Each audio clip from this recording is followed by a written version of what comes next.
પ્રિય ભક્તો, માતાઓ, બહેનો, જરા ધ્યાનથી સાંભળો, કારણ કે આજે હું તમને જે જણાવવા જઈ રહ્યો છું તે કોઈ સાધારણ વાત નથી. આ એ રહસ્ય છે જેને જાણ્યા પછી જો તમે તેને હળવાશથી લીધો તો સમજી લેજો કે તમે સ્વયં તમારા ભાગ્યના દરવાજા બંધ કરી દીધા છે. અને જો તમે તેને વિધિ અને ભાવથી કરી લીધું તો એ જ દરવાજો તમને ત્યાં પહોંચાડી દેશે જ્યાં લોકો ફક્ત સપનાઓ જુએ છે. 15 ફેબ્રુઆરી 2026 મહાશિવરાત્રિનો દિવસ છે. આ કોઈ સામાન્ય શિવરાત્રિ નથી. આ એ રાત છે જ્યારે સ્વયં મહાદેવ અને માતા પાર્વતીનું મિલન થાય છે, જ્યારે બ્રહ્માંડની બધી શક્તિઓ જાગૃત થાય છે અને ચંદ્ર પોતાની શીતળતા સાથે શિવ તત્વનો વરસાદ કરે છે.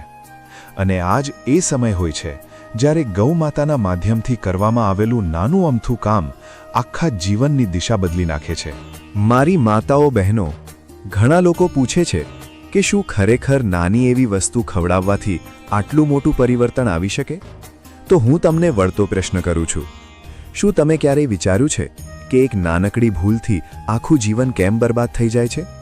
જે દિવસે એક ખોટો નિર્ણય લીધો તે જ દિવસથી સંઘર્ષ શરૂ થઈ ગયો. તેવી જ રીતે એ પણ સત્ય છે કે એક સાચું પગલું તમને રાજા બનાવી શકે છે. અને આ પગલું છે મહાશિવરાત્રિના દિવસે ચૂપચાપ ગૌ માતાને ચણા અને ગોળ ખવડાવવાનો. પરંતુ ધ્યાન રહે, ચૂપચાપ એટલે કે દેખાડો નહીં, કેમેરા નહીં, ઘોંઘાટ નહીં, કોઈને કહેવાનું નહીં. કારણ કે જે ક્ષણે અહંકાર આવ્યો તે જ ક્ષણે ફળ અટકી ગયું. મારી માતાઓ, બહેનો, હવે તમે વિચારી રહ્યા હશો કે ચણા અને ગોળ જ કેમ? તો સાંભળો, ચણા શનિનું પ્રતીક છે અને ગોળ ગુરુનું. અને જ્યારે શનિ અને ગુરુ એક સાથે પ્રસન્ન થઈ જાય છે ત્યારે દરિદ્રતાનો નાશ નિશ્ચિત હોય છે. મહાશિવરાત્રિના દિવસે જ્યારે શિવ તત્વ પૂર્ણ હોય છે ત્યારે મન અને ભાગ્ય બંને પર તેની ઊંડી અસર પડે છે. અને ગૌ માતાના મુખમાં જ્યારે આ ચણા અને ગોળ જાય છે ત્યારે સમજી લો કે તમારા ભાગ્યનું લેખું ફરીથી લખાઈ રહ્યું છે. પરંતુ મારી માતાઓ, બહેનો, જરા સંભાળીને સાંભળજો, કારણ કે અહીં એક નાનકડી ભૂલ તમને ફળથી દૂર કરી શકે છે જેની તમે કલ્પના પણ કરી શકતા નથી. ઘણા લોકો શું કરે છે કે અડધા મનથી, અડધી શ્રદ્ધાથી, અડધો વિશ્વાસ લઈને આ ઉપાય કરે છે અને પછી કહે છે કે કંઈ થયું નહીં. અરે, જ્યારે વિશ્વાસ જ અધૂરો હતો તો પરિણામ પૂરું કેવી રીતે મળશે? એટલા માટે હું વારંવાર કહું છું કે ડરવું જરૂરી છે. ડર એ વાતનો કે ક્યાંક ભૂલ ન થઈ જાય, કારણ કે આ ઉપાર જેટલો શક્તિશાળી છે તેટલો જ સંવેદનશીલ પણ છે.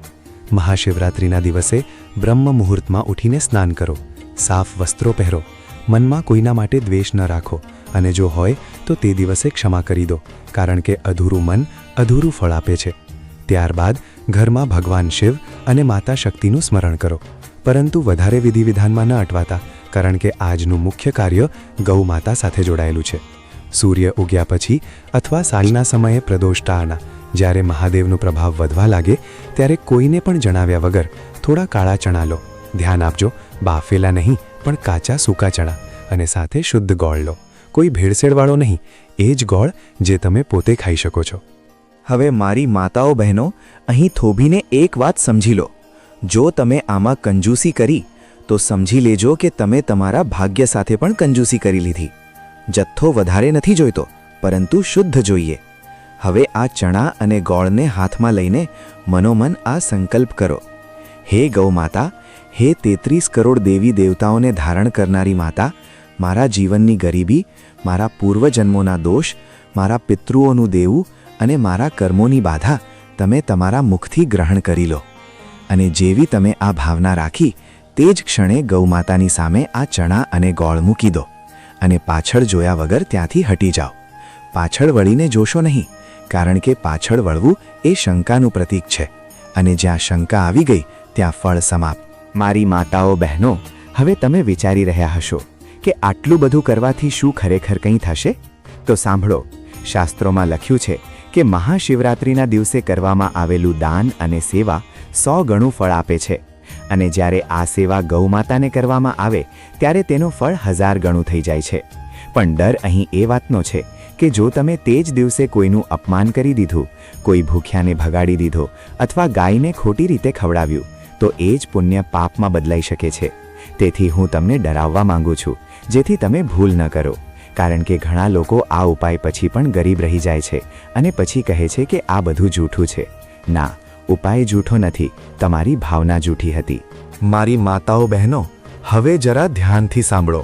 મહાશિવરાત્રિનો દિવસ પિતૃઓ માટે પણ અત્યંત મહત્વપૂર્ણ હોય છે.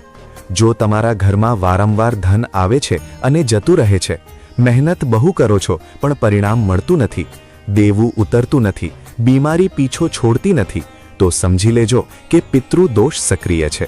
અને આ દિવસે ગૌ માતાને ચણા અને ગોળ ખવડાવવાથી પિતૃઓને તૃપ્તિ મળે છે અને જ્યારે પિતૃ પ્રસન્ન થશે ત્યારે વંશનું ભાગ્ય બદલી નાખે છે. ઘણા લોકો રાત્રે ડરામણા સપના જુએ છે. ઘણા લોકોને લાગે છે કે કોઈ અદૃશ્ય અવરોધ તેમને આગળ વધવા દેતો નથી. આ બધું સંકેત છે કે તમારે આ ઉપાય કરવો જ જોઈએ, નહીં તો આ બાધા વધુ ઊંડી થતી જશે. મારી માતાઓ બહેનો, ડર એ વાતનો પણ છે કે જો તમે તેને એમ વિચારીને ટાળી દીધું કે આવતા વર્ષે કરીશું, તો કદાચ તે આવતી શિવરાત્રિ તમારા માટે એટલી શક્તિશાળી ન પણ હોય, કારણ કે મહાશિવરાત્રિ વર્ષમાં એક જ વાર આવે છે અને તેનો યોગ દરેક વખતે એક જેવો નથી હોતો. આ વખતનો યોગ વિશેષ છે કારણ કે મહાદેવની કૃપા ધન વૃદ્ધિનો સંકેત આપી રહી છે. જો તમે ગૌ માતાને ચણા અને ગોળ શ્રદ્ધાથી ખવડાવી દીધા, તો શનિની સાડાસાતી, ઢૈયા કે મહાદશાનો પ્રભાવ પણ હળવો પડી જાય છે.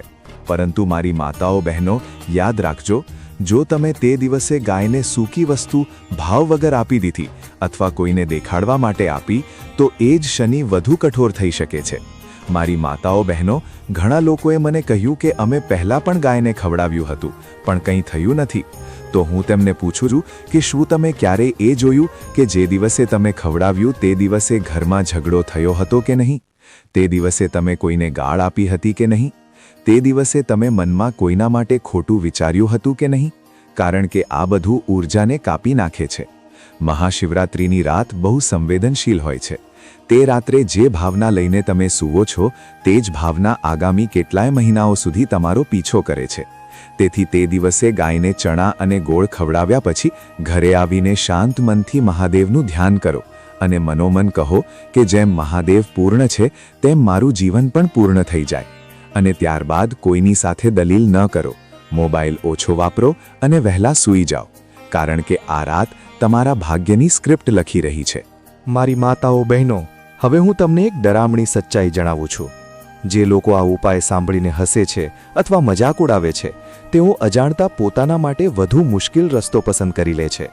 કારણ કે જ્યારે સત્ય સામે આવીને પણ અસ્વીકાર કરવામાં આવે, ત્યારે કર્મ વધુ કઠોર બની જાય છે. એવા ઘણા ઉદાહરણો છે જ્યાં લોકોએ આ ઉપાયને હળવાશથી લીધો અને પછી પસ્તાયા, કારણ કે સમય નીકળી ગયો હતો.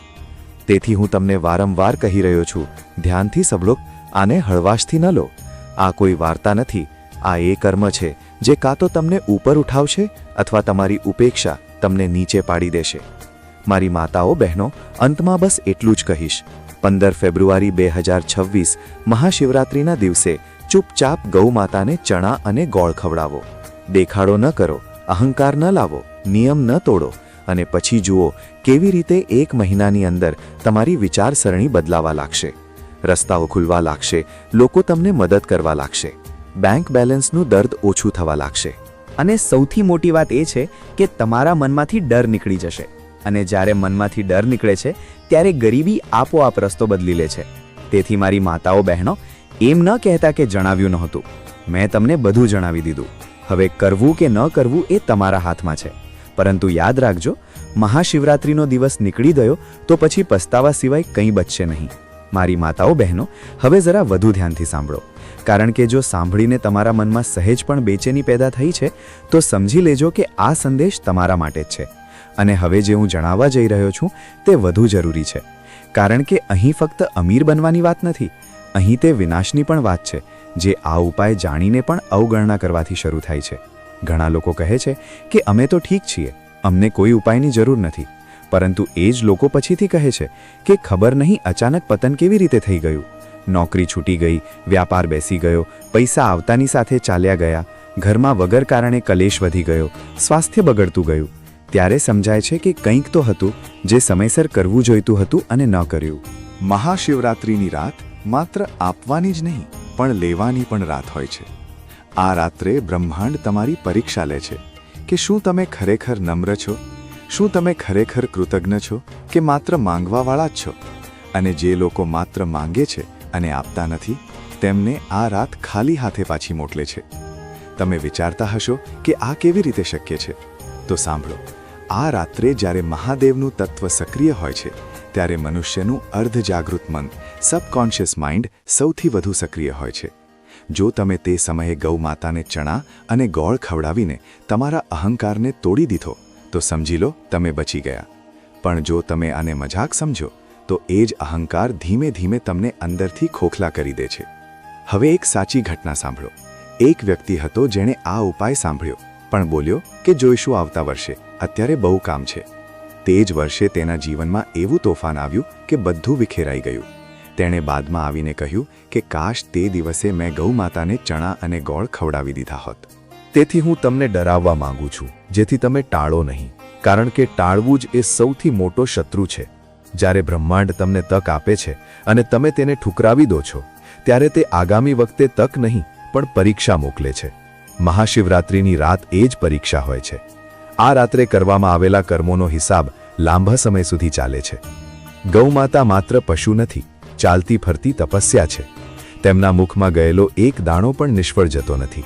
પણ એ જ દાણો જો અહંકારથી આપવામાં આવ્યો હોય તો તે ઉલટો પણ પડી શકે છે. એટલા માટે જ મેં કહ્યું હતું, ચૂપચાપ આપજો. ચણા શ્રમનું પ્રતીક છે અને ગોળ મીઠાશનું. જીવનમાં એ જ આગળ વધે છે જે શ્રમ કરે છે અને છતાં મીઠો બની રહે છે. પણ જે માત્ર મહેનત કરે અને કડવાશ રાખે, તે તૂટી જાય છે. એટલા માટે જ આ બંને એક સાથે ગૌમાતાને આપવામાં આવે છે, જેથી તમારા જીવનમાં સંતુલન આવે, અને સંતુલન જ ધનનું અસલી રહસ્ય છે. મારી માતાઓ બહેનો, હવે વધુ ઊંડાણથી સાંભળો. આ રાત્રે જો તમે કોઈનું અપમાન કર્યું, કોઈ ગરીબને ભગાડી દીધો અથવા કોઈ જાનવરને પથ્થર માર્યો, તો સમજી લેજો કે તમે તે જ રાત્રે તમારા ભાગ્ય પર પથ્થર મારી દીધો. કારણ કે મહાશિવરાત્રિની રાત્રે કર્મ અનેક ગણું થઈને પાછું ફરે છે, સારું પણ અને ખરાબ પણ. તેથી હું તમને ડરની સાથે ચેતવણી આપી રહ્યો છું કે આ દિવસે સંયમ રાખો, વાણીમાં પણ અને કર્મમાં પણ. આ રાત હિસાબ બરાબર કરે છે. ઘણા લોકો પૂછે છે કે શું ખરેખર એક મહિનામાં ફેરફાર દેખાશે? તો સાંભળો, ફેરફાર હંમેશા બહાર નહીં, અંદરથી શરૂ થાય છે. પહેલાં તમારા અંદરનો ડર ઓછો થશે, પછી આત્મવિશ્વાસ વધશે, પછી તકો આવશે. ગૌમાતા તમારા વિવેકને જાગૃત કરી દેશે. પણ જે લોકો આ ઉપાય નથી કરતા, તેમની પાસે તક આવે તો પણ તેઓ ઓળખી શકતા નથી. કિસ્મત ખરાબ નથી હોતી, વિવેક ઊંઘતો હોય છે, અને વિવેકને જગાડવાનું સૌથી સરળ માધ્યમ ગૌસેવા છે, ખાસ કરીને આ રાત્રે ચણા અને ગોળ સાથે. હવે એક બીજી ડરાવણી વાત સાંભળો. ઘણા લોકો ઉપાય તો કરે છે, પણ નિયમ તોડી નાખે છે, જેમ કે સોશિયલ મીડિયા પર નાખવું. જે ક્ષણે તમે પ્રચાર કર્યો, તે જ ક્ષણે તમે પુણ્યને અહંકારમાં બદલી નાખ્યું. તેથી ચૂપચાપ આપજો. આ રાત્રે એક બીજી વાતનું ખાસ ધ્યાન રાખવાનું છે કે ગાયને ચણા અને ગોળ આપ્યા પછી તરત ઘરે આવીને જૂઠું ન બોલવું, કોઈને છેતરવા નહીં, કારણ કે આ રાત સત્યની હોય છે. હું જાણું છું કે આ વાતો સાંભળીને કેટલાક લોકો ડરી જશે, પણ જે સત્ય છે તે અવારનવાર ડરામણું જ હોય છે, કારણ કે સત્ય તમને તમારી જવાબદારી યાદ અપાવે છે.